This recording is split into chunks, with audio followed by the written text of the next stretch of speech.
En De Todo nos encanta llevarte a lugares pintorescos, divertidos, interesantes, pero sobre todo donde haya algo que descubrir. Es por eso que el día de hoy juntos vamos a visitar el Museo del Juguete Antiguo México, para conocer, entre otras cosas, una exposición dedicada a King Kong y otros monos. ¿Están listos? Yo soy Alexia, vamos a comenzar.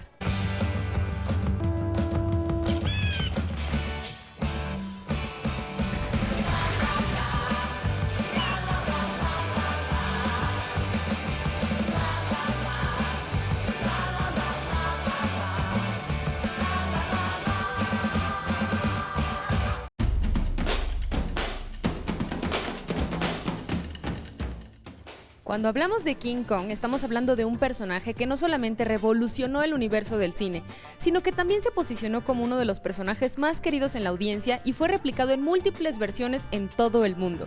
Y Marco es uno de los coleccionistas más apasionados en el tema de King Kong. Marco, yo creo que primero tendríamos que contextualizarnos todos y saber quién es King Kong. King Kong es un gran gorila, un gorila gigante. Un gorila producto de la ciencia ficción que se enamora de una hermosa rubia. Y de ahí se desata toda una serie de acciones, tanto en la selva como en la ciudad. Es una confrontación de ambientes exóticos, ambientes citadinos, y acaba muriendo por amor. Bueno, aquí tengo un par de objetos de los que me gustaría que comenzáramos a hablar, Marco. Por ejemplo, este cómic. La novela se hizo una versión oficial en cómic, en historieta. Y esta es a tamaño King Kong, una historieta muy grande, dibujos de unos maestros italianos, la portada del maestro George Wilson. Y aquí nuestra querida editorial Novaro hace una traducción de la obra completa y sale con esta portada. Pero a raíz de la segunda versión de Dino De Laurentiis en 1976, se vuelve a reeditar el cómic, pero en dos partes. La segunda parte llevando la misma portada de Estados Unidos, pero la primera parte fue hecha por un maestro portadista mexicano, el maestro Edmundo López. Me encanta la perspectiva del maestro, es una escena que no he visto ni en otros cómics ni en otras obras, porque si se fijan las dos figuras están de frente, mostrando una perspectiva tan interesante de abajo hacia arriba que permite de una sola ojeada pues prácticamente narrarnos la historia.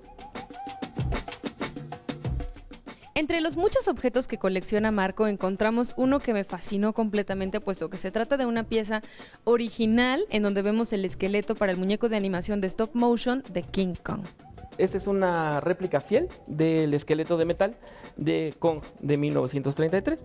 Cuando estaba vestido tenía músculos de hule espuma, piel de látex y pelaje de conejo. Y es la pieza 176 de 500 que se hicieron.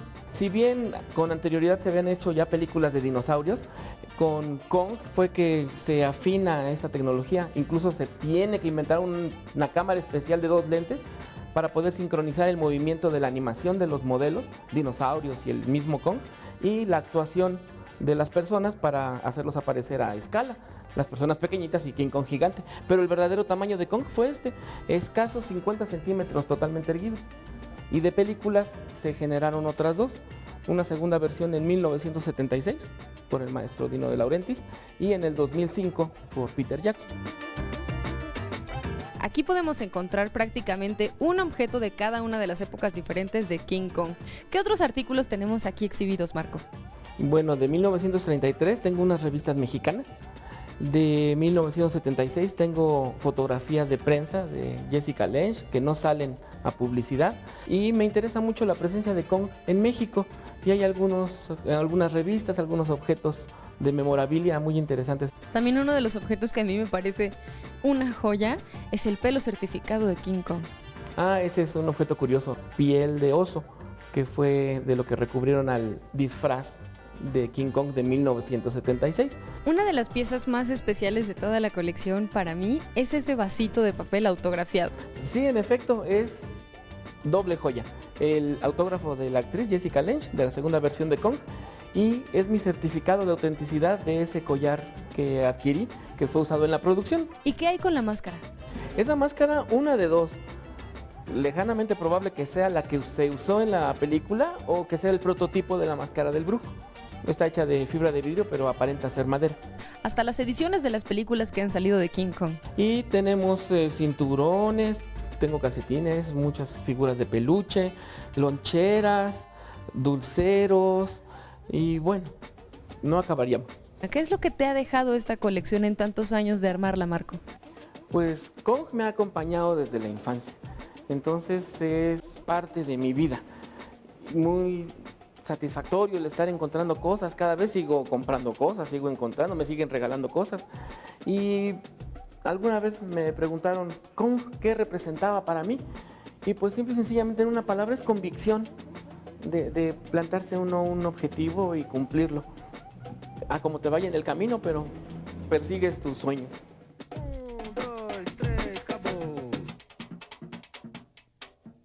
Ahora, ¿qué les parece si me acompañan con un experto en cine para conocer más a fondo las películas que inmortalizaron a este personaje?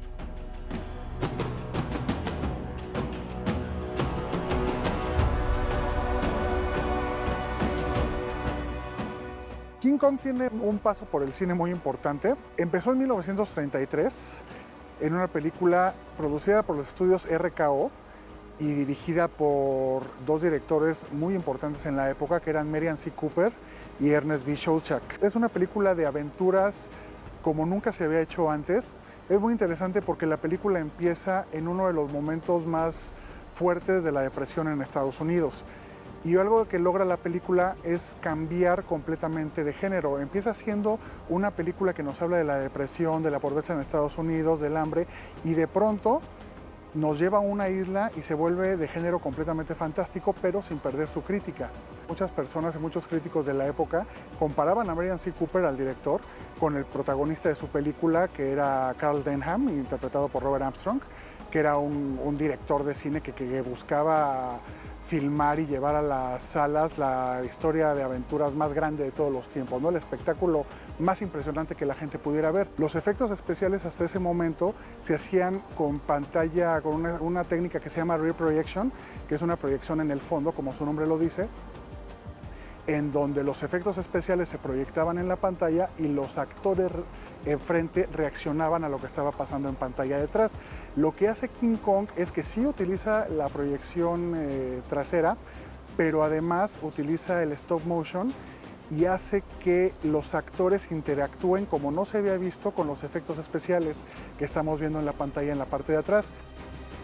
Ya nos vamos hasta 1976, en donde se hace un remake dirigido por John Guillermin. Toma el monstruo, toma la historia de King Kong, pero la modifica, y ya la historia no trata sobre un director de cine que quiere buscar el espectáculo más grande del mundo, sino que es un grupo que llega a una isla buscando petróleo, buscando recursos, se encuentra con este mono y se lo llevan a Estados Unidos, ¿no? De las cosas importantes de esta película es que fue la primera película en la que protagonizada por Jessica Lange, está protagonizada también por Jeff Bridges, y de los detalles más importantes es que los efectos especiales, si Kong hasta este momento había sido hecho en stop motion, los efectos especiales aquí ya los hace una persona vestida de simio, ya Kong es un disfraz.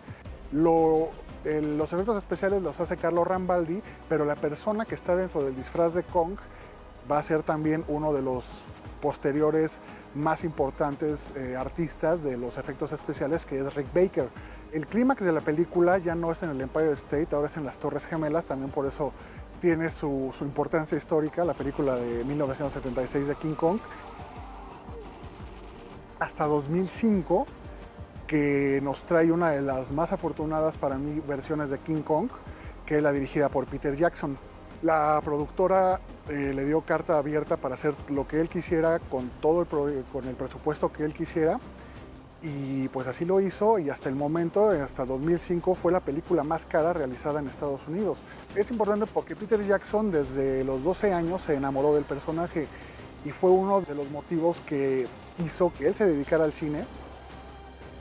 King Kong le ha dejado al cine una forma de entender las historias de gran escala, de gran espectáculo, de entender que estas historias no son solamente una forma escapista, de ir al cine, ver acción, ver un monstruo gigantesco que mata gente y después olvidarse de la historia que se vio, ¿no? Lo que King Kong logra desde 1933 es trabajar en sus personajes, sean humanos, sean dinosaurios, sean gorilas, buscar la forma más realista, más entrañable de crearlos, de hacer que los monstruos tengan una personalidad, de hacer que la gente se identifique con los que serían normalmente los villanos y que entiendan que no siempre el que se supone es el villano es el personaje realmente malvado, ¿no?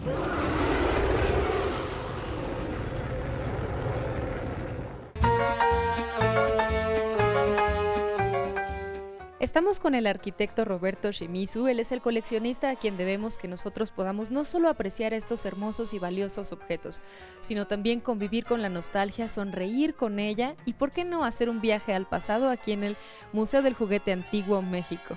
Estamos justamente en la sección que habla de uno de los personajes más entrañables para todos los mexicanos, y ese es Cantinflas. Bueno, mis recuerdos de niño, uno de los primeros recuerdos que tengo es haber ido a ver la película El Bombero Atómico. Y de ahí todos nos hicimos muy fans de Cantinflas. Él tiene gran cantidad de anécdotas o de cualidades que lo hacen ser quien es, ¿no? Cantinflas, un cómico que empieza desde los 30 trabajando en las carpas. Cantinflas trabajó en carpas donde había ring de lucha libre, y él hacía un poco parodias boxeando, con guantes grandes o payaseando un poco, ¿no? Y ya era un personaje muy famoso. Entonces nosotros empezamos a coleccionar objetos de Cantinflas, juguetes.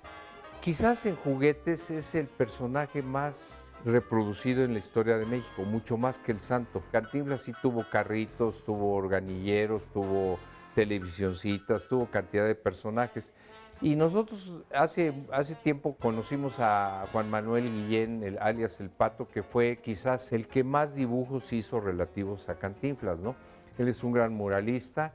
El otro que tenemos la obra de él es Antonio Arias Bernal, y el museo también se enorgullece de tener obra de Cantinflas hecha por uno de los artistas más importantes, de los 3 más grandes de México, que es Ernesto García Cabral, el Chango. Pero esta colección de Cantinflas vemos la evolución que era de hacer un boceto a tinta china y después ya hacerlo a wash, y ese servía para hacer los lobby cars o para que el productor imaginara las escenas, ¿no? Esta obra de Cantinflas y este acervo que tenemos es único, referente a sus películas, es lo único que hay. Cualquiera lo reconoce y cualquiera sabe el valor histórico de esta etapa de la vida de Cantinflas.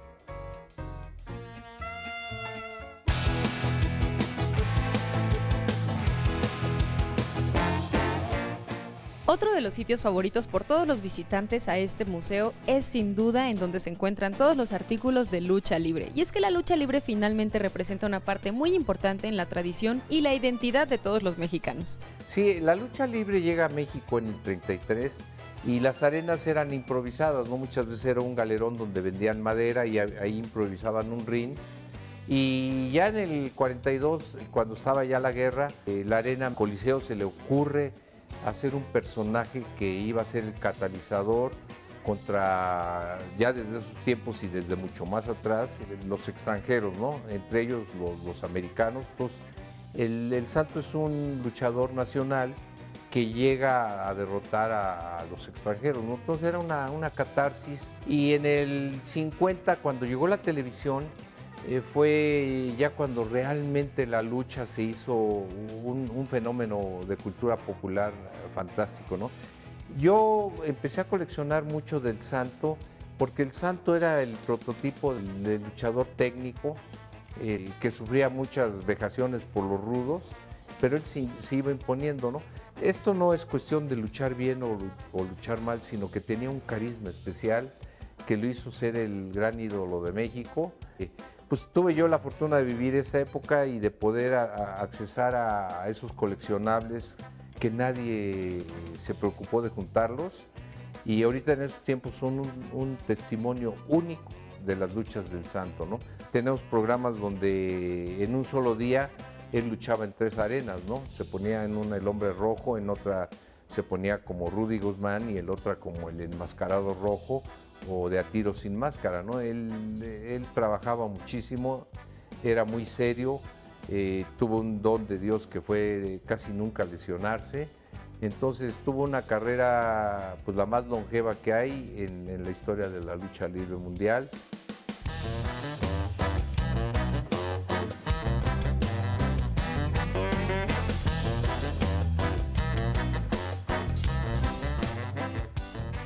En esta sección tenemos la obra que hizo José G. Cruz. José G. Cruz fue una persona que se le acerca al santo en el 55, inician pláticas y le dice: yo quiero hacer un cuento con tu personaje. Esos cuentos de José G. Cruz se llegaron a editar 3 veces por semana y dice la leyenda que se editaban 300,000 números por tiraje, algo que ni ahorita tienen las revistas, ¿no?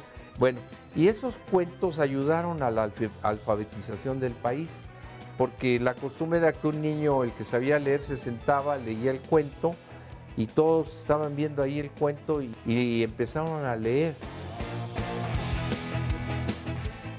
No estamos viendo el luchador, sino estamos viendo el ser humano histórico en la historia de México. No le dejó llaves o lo que sea, sino le dejó un personaje, yo le llamaría, dejó una cosa muy importante: responsabilidad.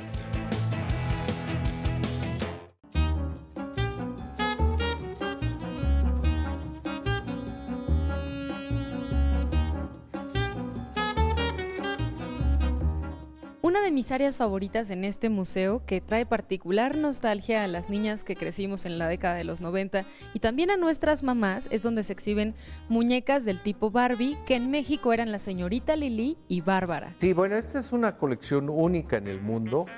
Es de un coleccionista de Los Mochis, Sinaloa, Lino, un gran amigo del museo, y él tiene la única colección de la Barbie que se hizo en México, que es, como mencionas, Bárbara, señorita Lili y Ricardo, ¿no? Tiene modelos ya cuando la mujer, la señora, entra un poco a la sociedad, más que un ama de casa. Y los títulos de las muñecas con que se vendían son muy bonitos. Por ejemplo, son Paseo en Bellas Artes, Puerto Vallarta, el Hipódromo, en la Embajada. Y todos los temas de los vestidos eran referente a eso, ¿no? La de Puerto Vallarta es un poco para ir a la playa, la de la Embajada para ir muy elegante, y luego viene la moda ya que se empezó a poner de la minifalda, ¿no? No tan exagerada, y los sombreros. Es una colección hermosa, única en el mundo, pero aparte esta Bárbara y señorita Lili sí tiene esa personalidad, inclusive los colores de las muñecas, los pelos son más tipo trigueñas, tipo morenas, pelo negro, no tan el estereotipo de que se nos imponía la güera, ¿no? Y además de la nostalgia que puede traer para todas las personas que visitan cada una de las secciones de este museo, la colección de muñecas particularmente nos permite hacer un recorrido por la moda de aquel entonces. Mira, los coleccionistas juntamos una parte de la historia de México. En el caso de nosotros, este archivo es un archivo de cultura popular del siglo XX. No es únicamente el juguete, sino hay que ver lo que está atrás de él, ¿no? Es el alma de México en objetos, la historia de México en objetos tangibles y reconocibles por todo mundo. Por eso el museo casi no pone fichas, la gente interpreta y luego entiende de qué época es el juguete. Arquitecto, y después de 60 años de coleccionar todos estos objetos, ¿qué es lo que le ha dejado el museo? Mira, el museo lo que más me ha dejado es que yo entendí que las colecciones en cajas o en las casas no existen, no sirven para nada. Yo creo que estos archivos se tienen que compartir, y lo que yo más he entendido, que mi misión no es tampoco casi exhibir, sino es preservar este archivo para las futuras generaciones, para que los mexicanos recordemos cómo éramos, cómo íbamos, hacia dónde íbamos. Este museo básicamente vive de recuerdos y de sentimientos, ¿no? Es el contenido emocional que tenemos los mexicanos.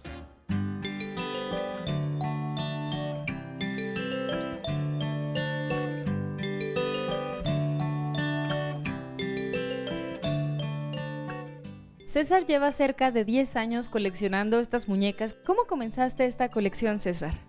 Híjole, la comencé por el entusiasmo y el interés de obtener figuras, sobre todo en específico, tanto juguetes como para niño como para niña, pero de años anteriores, y me enfoqué en esta marca juguetera Lili Ledy porque me trae también varios recuerdos de la infancia que todavía me alcanzó a mí y los juguetes que tuvieron mis hermanos.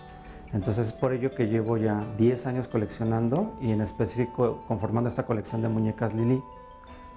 ¿Cuál es la particularidad en esta colección? Que son muñecas de formato grande, que en esos años eran piezas como muy importantes para esa época porque eran muñecas muy grandes, de formato de 25 centímetros hasta 1 metro.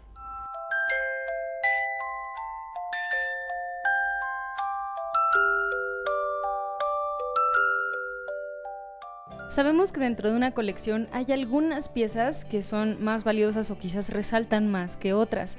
En el caso de esta, ¿cuáles son esas piezas? Pues tenemos la muñeca Rosalinda, que es una muñeca electrónica que camina y habla. Tenían un sistema muy sencillo, únicamente para mover las piernas, pero pareciera que la muñeca cobraba vida y caminaba por sí sola. También había una señorita Lili que hablaba.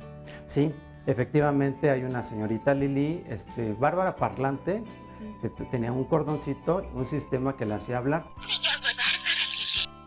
¿Y qué tan difícil ha sido conseguir estas piezas, puesto que ya pertenecen a una época del pasado? Fíjate que sí me ha sido como algo complicado, debido a que, bueno, pues ya rara vez suelen salir estas piezas, ¿no? Obviamente uno ya dentro del coleccionismo se va conectando, conociendo personas que nos ayudan a conseguir estas piezas, ¿no? Yo muchas veces me voy a visitar mercados de antigüedades, así lugares donde me dicen posiblemente puedan salir ahí, y es donde rara vez encuentro algo porque pues ya hay mucha gente que está en búsqueda de ellas, ¿no? ¿Qué es para ti esta colección? Me mueve muchos sentimientos y el tener algo que en algún momento marcó una época en México para mí es muy importante porque estamos hablando que es cultura, es historia, es hablar de cómo estaba nuestro país en ese entonces, ¿no? Cómo la niñez jugaba con este tipo de juguetes, ¿no? Las niñas que les ayudaba a desarrollarse integralmente. Era un juego como de ellas, ¿no? Despertaba la creatividad, la imaginación, o sea, muchas cosas, ¿no? Que hoy en día desafortunadamente se está perdiendo con los juguetes ya, que prácticamente todo lo hacen, ¿no?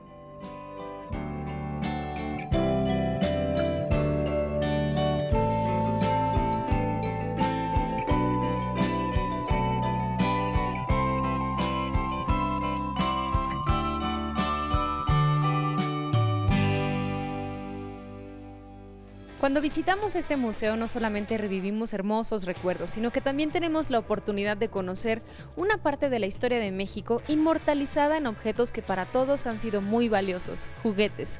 Por hoy nos despedimos, pero estamos en contacto. Ya lo saben, a través de nuestro Facebook y Twitter pueden dejar sus comentarios o sugerencias de lo que les gustaría ver aquí en De Todo. Y si quieren volver a ver este capítulo, nada más visiten nuestro podcast en iTunes y nuestro canal en YouTube. Yo soy Alexia y recuerda que cada día es más divertido si descubrimos juntos de todo.